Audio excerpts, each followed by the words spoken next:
Sir वो SEBI quants mutual fund पे investigation कर रही है। अब कौन सा स्कैम बाहर आ रहा है? पता नहीं सर, कह रही है कुछ आगे दौड़ने वाली बात।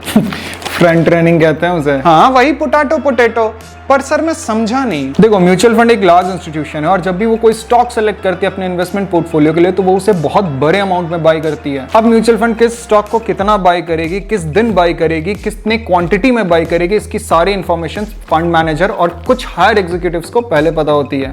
अब उनमें से कोई आएगा और अपने पर्सनल अकाउंट से अपने ब्रोकर को बोलेगा कि उसी स्टॉक को बाय करो म्यूचुअल फंड के बाइंग डे से पहले, और जब म्यूचुअल फंड उस स्टॉक को बाय करती है due to big amount buying order वो स्टॉक्स ऊपर चला जाता है और फिर वो आदमी अपने प्रॉफिट्स को बुक करके पैसे घर ले जाता है। हे भगवान, ये तो फुल इनसाइडर ट्रेडिंग हुआ। नहीं, बट ऐसा कह सकते हैं, पोटैटो पोटैटो। पर सर ये इन्वेस्टर्स को कैसे इफेक्ट करेगी? अब इनमें जो लोग इन्वॉल्व होंगे उनको उनके करंट पोजीशन से हटा दिया जाएगा और ये फंड के मैनेजमेंट एंड परफॉर्मेंस को इफेक्ट करेगी। सेकंड, जब भी ये फ्रंट रनिंग होता है तो वो भी बड़े अमाउंट में होता है जिसके कारण म्यूचुअल फंड्स की एक्चुअल बाइंग प्राइस से ऊपर बाइंग होती है। तो मतलब फंड्स के एनएवी हायर प्राइस पे मिलेंगे और रिटर्न्स भी कम हो जाएगा।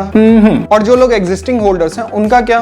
नए इन्वेस्टर्स थोड़े कम आएंगे, एनएवी थोड़ी नीचे जाएगी और रिटर्न्स थोड़ा इफेक्ट करेगा, बट सिर्फ शॉर्ट टर्म के लिए।